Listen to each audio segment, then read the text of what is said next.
한국형 X 프로젝트는 어떻게 시작됐고 또 앞으로 어떻게 진행될까요?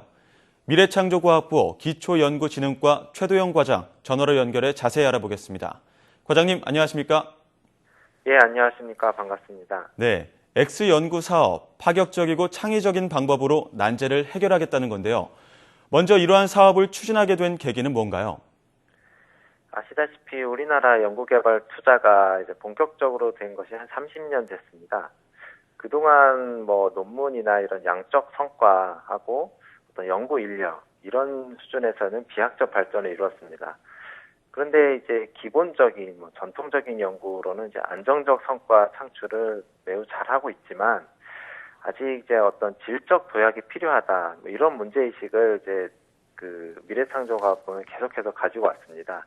그래서 이번 계기로 실패 위험이 매우 높지만 좀 더 과감하고 창의적 도전적인 연구가 필요하다 이런 목적을 가지고 이런 사업을 시작하게 됐습니다. 네, 과감하고 도전적인 연구를 통해서 약간 질적인 도약을 준비하겠다는 내용이었는데요. 기존에도 정부가 주도해온 다양한 R&D 사업이 있었는데 이러한 연구개발 사업과는 어떤 점이 다른가요? 예, 기존 R&D 사업들이 많이 진행되어 왔는데요. 그동안은 어떻게 보면 이제 연구자 중심의 사업들이었습니다. 얼마나 우수한 연구자들을 키워서 그분이 과제를 진행하고 문제를 해결하느냐인데요. 지금 X연구 사업은 문제 중심으로 바뀝니다. 어떤 문제를 해결할 것인지가 이제 더 중요해진 것이죠.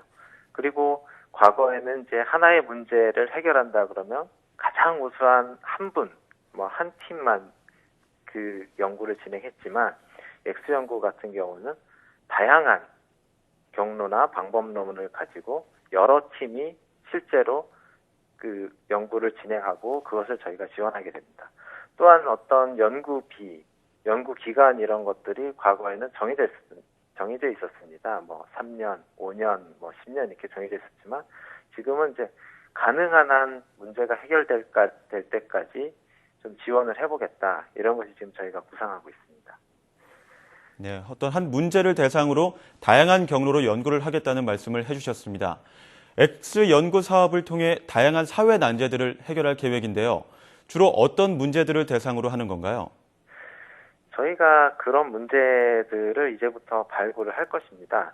근데 어떤 지금 특정 분야를 딱 한정하는 것이 아니라 모든 분야의 난제, 어떤 기술, 어떤 이론 이런 것을 대상으로 조금 남들이 안 하는 연구 중심으로, 그러니까 기존에 하고 있던 것들은 기존의 연구자분들이 하시고 이 사업은 좀 그동안 남들이 관심을 안 가졌거나 잘 몰랐던 그런 문제를 중심으로 이제 좀 추진하려고 합니다. 네, 민간 전문가로 위원회를 구성하셨는데 과학자만이 아니라 다양한 분야로 구성되어 있습니다. 어떻게 선정된 건가요? 예, 과학기술에 대해서는 당연히 이제 그 연구하시는 분들이 최고의 전문가신 것은 맞습니다. 네. 하지만 이 과학기술을 다양한 관점에서 볼 수 있도록 인문사회 분야라든지 기업에 계신 분이라든지 언론에 계신 분들이라든지 이런 분들이 좀 새로운 시각에서 새로운 생각과 새로운 문제를 발견할 수 있도록 그런 분들을 섭외를 했습니다. 그래서 저희가 1차적으로는 여러 경로로 추천을 받아서 좀 창의적 사고를 지향하시는 분들이라고 이렇게 좀 인정하시는 분들을 추천을 받아서 이렇게 선정을 하게 되었습니다. 네, 과학기술을 다양한 관점에서 바라보고 창의적인 사고를 지향하기 위해 그렇게 위원회를 구성하셨다고 말씀을 하셨는데요. 위원회의 역할이 막중할 것 같습니다. 구체적으로 어떤 일들을 하게 됩니까? 예, 보통 정보위원회라고 하면은 그냥 오셔서 의견 정도 제시하는 위원회가 많았습니다. 과거에는. 근데 X연구위원회는 X 연구 사업의 처음부터 끝까지 모든 것을 관장할 것입니다. 먼저 어떤 사업 개념이나 어떤 문제의 정의 이런 것부터 체계적으로 정리부터 시작을 하고요. 그 다음에 X 문제를 어떤 것을 발굴하고 그 문제를 어떤 연구팀에게 줄 것인지 이런 모든 사항들을 위원회가 창의적으로 논의를 해서 진행하게 될 것입니다. 네, 알겠습니다. 지금까지 미래부 기초연구진흥과 최도영 과장이었습니다. 오늘 말씀 고맙습니다. 감사합니다.